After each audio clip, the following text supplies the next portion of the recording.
Hello नमस्कार दोस्तों।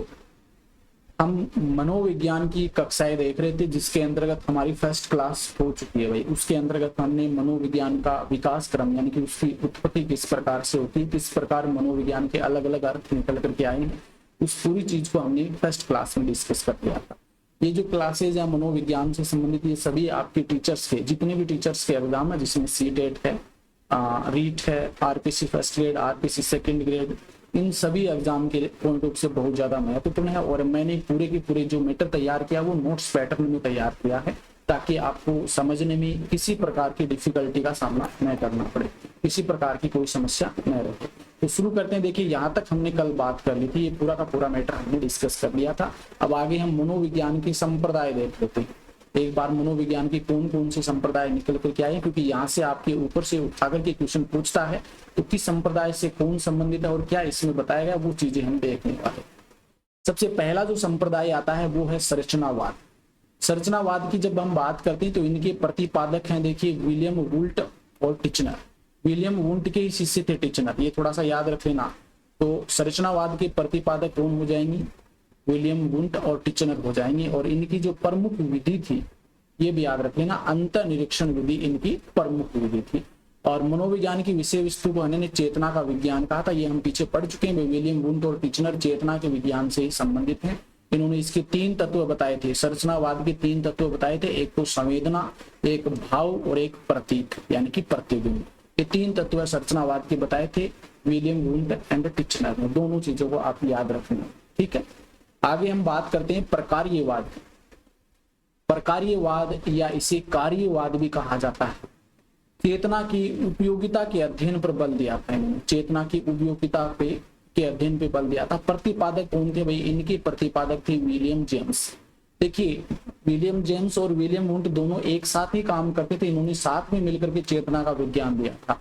लेकिन फिर इन दोनों में आपस में मतभेद हो गया, जिस कारण से विलियम वुल्ट ने तो कौन सा संप्रदाय बना दिया? संरचनावाद। और विलियम जेम्स ने प्रकार्यवाद या कार्यवाद बना दिया। और इसमें आपको थोड़ा सा ध्यान में रख लेना भाई, सिंपल प्रतिपादक पूछे तो विलियम जेम्स हो जाएगा। इसे हम अनौपचारिक संस्थापक भी कह देते हैं, अनौपचारिक संस्थापक भी कहा जाता है। अगर आपसे पूछ ले कि प्रकार्यवाद या कार्यवाद का औपचारिक संस्थापक कौन है तो जॉन डीवी हो जाएगा। ये भी इंपॉर्टेंट है, औपचारिक संस्थापक जॉन डीवी हो जाएगा। ये दोनों ही क्वेश्चन महत्वपूर्ण है। एंजल जो मनोवैज्ञानिक है ये भी इसके अंतर्गत आते हैं, ठीक है। प्रकार्यवाद या कार्यवाद के बाद में जो आपका नेक्स्ट संप्रदाय आता है वो व्यवहारवाद। ज्यादा इसमें समय गवाएंगे नहीं भाई, क्वेश्चन आपके ऊपर से सीधे ही पूछे जाते हैं। व्यवहारवाद से संबंधित नहीं है, व्यवहारवाद से संबंधित है। 3 ऑप्शन से उसमें आपके व्यवहारवाद से दे देगा, क्वेश्चन पूछ लेगा भाई व्यवहारवाद से इनमें से कौन सा संबंधित नहीं है, तो 3 तो आपके अन्य जो संप्रदाय उनसे दे देगा और एक आपका ऑप्शन मिल जाएगा व्यवहारवाद से, तो उनमें से आपको देखना है। इसी प्रकार के क्वेश्चन आपके इस टॉपिक से आते हैं और कोई डिटेल से इनमें से पूछता नहीं है, ठीक है ना। एक विधि पूछ ली जाती है इनकी, तो विधि मैं साथ में लिखवा रहा हूँ। इनका जो प्रतिपादक है, व्यवहारवाद का जो प्रतिपादन है वो जेबी वाटसन के द्वारा किया गया। जेबी वाटसन ने लास्ट में मनोविज्ञान की विषय वस्तु का अध्ययन मानव के व्यवहार के अध्ययन से किया था भाई इन्होंने अर्थ। जो अंतिम हम वर्तमान में भी उसी अर्थ को लेके चलते हैं कि मनोविज्ञान का जो अर्थ होता है वो मानव का व्यवहार होता है। तो व्यवहारवाद का जनक कौन हो जाएगा? जेबी वाटसन हो जाएगा। और क्वेश्चन पूछ ले कि व्यवहार शब्द का प्रयोग सबसे पहले किसने किया था, तो मैंने बताया था कल, विलियम मैकडूगल हो जाएगा। ओके, प्रमुख विधि कौन सी थी भाई? इनकी जो प्रमुख विधि थी, एक तो निरीक्षण विधि देख लेना, निरीक्षण विधि थी इनकी। अनुबंधन विधि भी, अनुबंध विधि परीक्षण भी कहा जाता है, अनुबंधन विधि परीक्षण भी कहते हैं। और एक शाब्दिक रिपोर्ट विधि, ये जो विधियां हैं ये आपके व्यवहारवाद से संबंधित है। और व्यवहारवाद हमेशा याद रख लेना, ये सबसे ज्यादा जोर है, सबसे ज्यादा बालक के विकास के लिए रिस्पॉन्सिबल हम वातावरण को मानते हैं। ये वंशानुक्रम पर कम विश्वास रख के वातावरण पे ज्यादा विश्वास रखते हैं। इसके बाद में जो 4th संप्रदाय आता है वो है गेस्टाल्टवाद। गेस्टाल्टवाद को हम संपूर्णवाद भी कहते हैं, ये इंपॉर्टेंट है भाई, गेस्टाल्टवाद या संपूर्णवाद, ठीक है। यहाँ पर देखिए, ये जो गेस्टाल्ट शब्द है ना, गेस्टाल्ट, ये शब्द किस भाषा का है? सबसे महत्वपूर्ण तो यही बनता है कि जर्मन भाषा का शब्द है। देखिए, साइकोलॉजी के अंदर जितने भी शब्द आते हैं वो आपकी ग्रीक भाषा के मिलेंगे, लेकिन 2 ही शब्द ऐसे मिलेंगे, एक तो गेस्टाल्टवाद जो जर्मन भाषा का यहाँ पर आ गया, एक शब्द और आएगा जो मैं आपको वहां पर आएगा उस समय बताऊंगा। तो ये शब्द आपका किस भाषा का पूछा गया क्वेश्चन है भाई, ये जर्मन भाषा का शब्द है, ठीक है ना, ग्रीक के चक्कर में मत पड़ जाना, जर्मन भाषा का शब्द है। और इस शब्द का अर्थ क्या निकल करके आता है, संपूर्णवाद, पूरा का पूरा संपूर्णवाद। इसका अर्थ हो जाएगा पूर्णाकार, यानी कि मानसिक प्रक्रिया के संगठन पर बल देते हैं ये भाई। पहले कोई भी वस्तु है उसको संपूर्ण, कोई भी प्रक्रिया है, कोई भी कार्य है, उसको संपूर्ण रूप से समझाते हैं और फिर उसको छोटे छोटे टुकड़ों में बांट करके उसका क्या करते हैं, सोल्व करते हैं। कोई भी समस्या है उसको संपूर्ण रूप से दिखाने के बाद उसको सोल्व करते हैं, ठीक है। और ये आपके मानसिक प्रक्रिया के संगठन पे बल देता है। जो पुराने प्रकार के विचार होते हैं ना, उन पे ज्यादा बल दिया जाता है। प्रतिपादक कौन थे भाई, एक तो मैक्स वर्दीमर था, जिन्होंने 1912 में दिया था, मैक्स वर्दीमर 1912 में गेस्टाल्टवाद से, और फिर इनसे कोहलर भी जुड़ गए और फिर कोफ्का भी आ गए। तीनों के नाम साथ में आते, मैक्स वर्दीमर, कोहलर, कोफ्का। इनके शिक्षण सूत्र क्या थे, विद्या कौन सी थी, तो संश्लेषण से विश्लेषण की ओर, मतलब पूरा का पूरा दिखा दिया और फिर धीरे धीरे छोटे छोटे टुकड़ों में इसको बांट दिया, तो संश्लेषण कर से विश्लेषण की ओर और पूर्ण से अंश की ओर। जैसे एग्जाम्पल के लिए हम क्या करते हैं, जो सब्जेक्ट की बुक होती है हमारी, जैसे हम हमारे थर्ड ग्रेड टीचर्स की बात करें तो उसमें हम पहले क्या करते हैं, पूरा का पूरा सिलेबस देखते हैं। सिलेबस में ये टॉपिक है, ये पूरा देख लिया, देखने के बाद हम एक एक टॉपिक को उठा करके पढ़ते हैं। एक साथ पूरा थोड़ी पढ़ते हैं, एक एक टॉपिक को उठा करके पढ़ते हैं। मतलब पहले हमने पूरा देख लिया, फिर एक एक अंश को उठा करके चलते हैं। उसी प्रकार से कोई टीचर अगर पढ़ाता है तो पहले वो पूरी यूनिट को देखेगा, यूनिट के बाद में कितने चैप्टर हैं उसमें उसको देखेगा, फिर एक एक चैप्टर को लेकर के वो चलेगा। एक साथ में पूरी यूनिट तो नहीं करवा सकता, तो वही फॉर्मूला यहाँ पे लागू होता है, संश्लेषण से विश्लेषण की ओर, पूर्ण से अंश की ओर। ये शिक्षण सूत्र यहाँ पे काम करते हैं गेस्टाल्टवाद। इसके बाद में आता मनोविश्लेषणवाद। मनोविश्लेषणवाद की जब हम बात करते हैं तो इनमें इसका प्रतिपादन है वो सिगमंड फ्राइड के द्वारा किया गया भाई, सिगमंड फ्राइड। देखिए मनोविश्लेषण के वही मनोविश्लेषणवाद से संबंधित पूरा का पूरा जो एक अलग से हम टॉपिक लेकर के आएंगे, उसमें पूरी सिगमंड फ्राइड से संबंधित बात करेंगे। यहाँ पर सिर्फ इतना याद रख लेना भाई, ये सिगमंड फ्राइड के द्वारा दिया गया था और ये अचेतन मन पर सर्वाधिक बल देते हैं, अचेतन मन पर सर्वाधिक बल देते हैं। थोड़ा बहुत हम पढ़ भी चुके हैं, इन्होंने बर्फ का एग्जाम्पल दिया था, याद हो तो आपको, ठीक है ना। फिर आता प्रयोजनवाद, प्रेरकीय संप्रदाय, प्रयोजनवाद या प्रेरकीय संप्रदाय, ये दिया था विलियम मैकडूगल के द्वारा दिया गया, विलियम मैकडूगल। और इन्होंने प्रेरकों को महत्वपूर्ण बताया था। प्रेरक जो होते हैं ना, जो किसी भी कार्य करने के लिए हमको प्रेरित करते हैं, मोटिव बोलते हैं जिससे, ठीक है ना। इसका भी एक अलग से सिद्धांत है, वो हम आगे डिटेल से डिस्कस करेंगे जब आएगा उस समय, ठीक है ना। बार बार में एक ही चीज को रिपीट करने से कोई मतलब नहीं निकलता है, क्योंकि यहाँ पर पढ़ने के बाद वहां पढ़ना पड़ेगा, वहां पे जरूरी है, तो इसलिए मैंने यहाँ पर सिर्फ नाम लिखवा दिया कि विलियम मैकडूगल ने दिया था, क्योंकि आपके संप्रदाय से क्वेश्चन सीधा ही पूछता है, ठीक है ना। शास्त्रीयवाद की बात करते हैं तो ये जॉन लॉक के द्वारा दिया गया था, शास्त्रीय, इसका प्रतिपादन जॉन लॉक हो जाएगा। तो ये देखिए यहाँ पर हम बात करते हैं जितने भी संप्रदाय थे, संरचनावाद, प्रकार्यवाद, व्यवहारवाद, मनोविश्लेषणवाद, प्रयोजनवाद और शास्त्रीयवाद, ये हमने कंप्लीट कर लिए हैं। इसके अलावा और एक दो क्वेश्चन बनते हैं तो वो हम क्वेश्चन जब लेके आएंगे उसके अंतर्गत डिस्कस कर लेंगे। अब मनोविज्ञान की शिक्षा में क्या देन है भाई, मनोविज्ञान की शिक्षा में क्या देन है। देखिए बालक को महत्व दिया जाता है, अगर मनोविज्ञान के अकॉर्डिंग हम शिक्षा दे रहे हैं तो उसमें बालक को अधिक महत्व दिया जाता है। पुराने समय में जो विद्या हुआ करती थी उसमें क्या किया जाता था कि टीचर्स को ज्यादा महत्व दिया जाता था। टीचर्स है वो कोई भी चीज है वो मुख से बताता था, बालक अगर सुन रहा है नहीं सुन रहा उससे उसका कोई लेना देना नहीं था, बस वो अपना व्याख्यान है वो करके चला जाता है। बालक पे उसका याद हो रहा है या नहीं आ रहा उससे उसका कोई लेना देना नहीं है। मतलब इसके अंतर्गत अगर मनोविज्ञान के अकॉर्डिंग बात करें तो शिक्षा का केंद्र बालक होता है, और वर्तमान में जो भी शिक्षा दी जाती है वो बाल केंद्रित होती है, बालक के अकॉर्डिंग शिक्षा दी जा रही है। बालक की अवस्थाओं को महत्व दिया जाता है, बालक की कौन सी अवस्था चल रही है, उसकी शैशवावस्था है, बाल्य अवस्था है या किशोरावस्था है, उसके अकॉर्डिंग उसको शिक्षा दी जाती है। व्यक्तिगत विभिन्नताओं को महत्व दिया जाता है। आप सभी जानते हैं व्यक्तिगत विभिन्नताएं बहुत ही महत्वपूर्ण टॉपिक है जो कि आपके सिलेबस में भी है। व्यक्तिगत विभिन्नता का मतलब होता है सभी जो बच्चे हैं, सभी बालक होते हैं वो सभी एक समान नहीं होते हैं।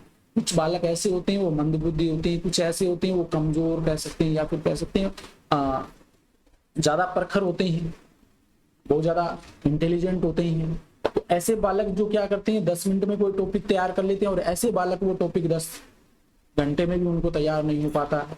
तो उसके अकॉर्डिंग भी क्या करते हैं, मनोविज्ञान के अकॉर्डिंग उनको शिक्षा दी जाती है। भाई मंद बुद्धि को किस प्रकार से शिक्षा दे, और जो प्रतिभाशाली है या प्रखर है उनको हम किस प्रकार से शिक्षा दें। खेल आधारित विधियों का महत्व दिया जाता है।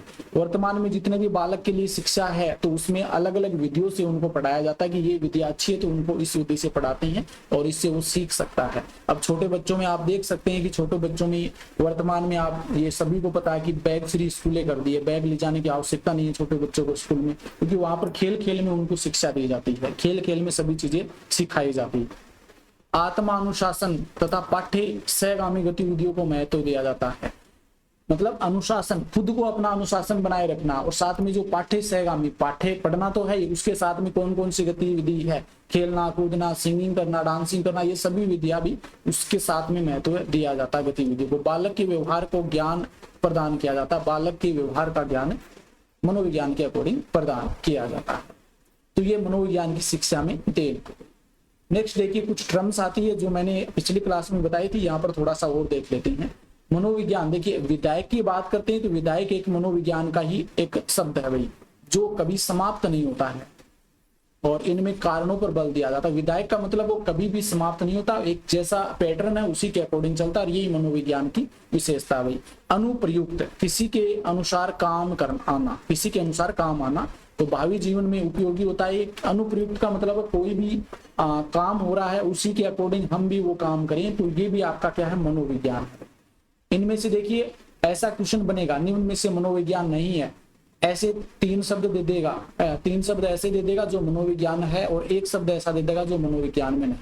जैसे कि नियामक दे दिया तो आपका आंसर पता होना चाहिए नियामक मनोविज्ञान नहीं होता। तो देखिए यहाँ पर मनोविज्ञान कौन से शब्द नहीं आते मनोविज्ञान में, पहला तो नियामक हो जाएगा, नियम के अनुसार काम करने वाला नियामक होता है, और हमेशा याद रखना मनोविज्ञान नियामक नहीं होता, नियम के अनुसार नहीं चलता है। ये नियम थोड़ी है कि हर बच्चे का विकास एक जैसा ही हो, ऐसा बिल्कुल भी नहीं होता है। हर बच्चा एक जैसा नहीं होता, उसमें व्यक्तिगत विभिन्नताएं देखने को मिलती है। कोई भी रूल है वो नियम नहीं होता अभी मनोविज्ञान में, जहां व्यवहार होता है वहां नियम लागू नहीं होता। हम किसी के साथ नियम के अकॉर्डिंग थोड़ी व्यवहार करते हैं। अगर कोई सामने से आ रहा है, पहले से हम नियम बना लिया भाई इसके साथ ऐसा व्यवहार करेंगे, नम्रता से बात करेंगे, अगर अगला आकर के हमारे साथ गुस्से में व्यवहार करता तो हम भी गुस्से में करते हैं, इसका मतलब कि नियम इसमें लागू नहीं होते। अनप्रयुक्त, जो काम नहीं आने वाला है वो आपका अनुप्रयुक्त होता है।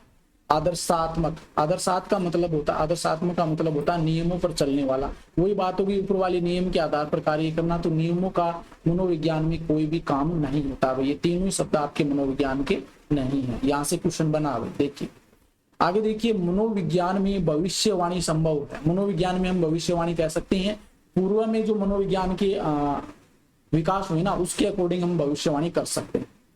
मनोविज्ञान में समस्त जीवधारियों का अध्ययन किया जाता है, चाहे वो मनुष्य हो, पशु हो, पक्षी हो, इन सभी का अध्ययन कर सकते हैं। ये क्वेश्चन बना हुई, मनोविज्ञान में निम्न में से किसका अध्ययन किया जाता है, मनुष्य, पशु, पक्षी और सभी।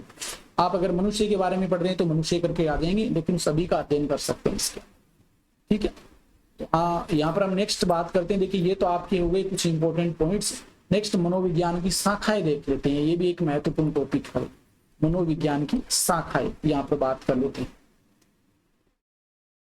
फिर हम नेक्स्ट क्लास में शिक्षा में मनोविज्ञान को लेके चलेंगे भाई। मनोविज्ञान की शाखाओं की बात करते हैं तो मनोविज्ञान में देखिए पशु मनोविज्ञान, जिसमें पशुओं का अध्ययन किया जाता है तो वो पशु मनोविज्ञान हो जाए। शिक्षा मनोविज्ञान, जिनमें शिक्षा में मनोविज्ञान के सिद्धांतों को उपयोग में लेकर के शिक्षा में मनोविज्ञान का अध्ययन किया जाता है वो शिक्षा मनोविज्ञान हो जाएगा। मानव मनोविज्ञान, ये भी आपकी मनोविज्ञान की शाखा है। सामान्य मनोविज्ञान, सामान्य व्यक्ति का जो अध्ययन करते हैं वो सामान्य मनोविज्ञान, और असामान्य मनोविज्ञान वो हो जाएगा जिसमें असामान्य व्यक्ति का अध्ययन करते हैं। प्रयोगात्मक मनोविज्ञान, किशोर मनोविज्ञान जो किशोरावस्था से संबंधित है। परा मनोविज्ञान, परा मनोविज्ञान में जो पुराने समय में आत्मा, परमात्मा, भूत, ये सभी जो अध्ययन करते थे वो पूर्व मनोविज्ञान के अंतर्गत आते थे। औद्योगिक मनोविज्ञान, अपराध मनोविज्ञान, जो बालक अपराधी हो गए हैं उनका अध्ययन करना अपराध मनोविज्ञान के अंतर्गत आ जाएगा। परामर्श मनोविज्ञान और व्यक्तित्व मनोविज्ञान, तो ये मनोविज्ञान की मुख्य शाखाएं होती हैं जो आपको याद रखनी है भाई, क्वेश्चन यहाँ से बन सकता है। परा मनोविज्ञान है, इसके अंतर्गत देखिए अतीन्द्रिय, आत्मा, परमात्मा और भूत प्रेत जो भी होते हैं इनका अध्ययन किया जाता है। आपने भूल भुलैया मूवी देखी होगी, उसमें जो अक्षय कुमार होते हैं ना वो इसी प्रकार का रोल करते हैं, परा मनोविज्ञानिक होते हैं, ठीक है ना। तो ये आपका आज का जो मैटर है हम यहीं पे समाप्त करते हैं। नेक्स्ट क्लास में हम शिक्षा मनोविज्ञान की बात करें। शिक्षा मनोविज्ञान को कंप्लीट कर लेंगे। कंप्लीट मतलब शिक्षा मनोविज्ञान की जो मुख्य रूप से क्या क्या बातें हुई है और कौन कौन से मुख्य डेफिनेशन है, और शिक्षा मनोविज्ञान के बाद में हम बात करेंगे शिक्षा का अर्थ क्या होता है। ये सभी चीजें कल के लेक्चर में बात करेंगे। आज के लिए इतना ही, धन्यवाद, थैंक यू। छोटे छोटे लेक्चर में हम हमारी कंप्लीट साइकोलॉजी करने वाले हैं, इसलिए जुड़े रहिए साथ में।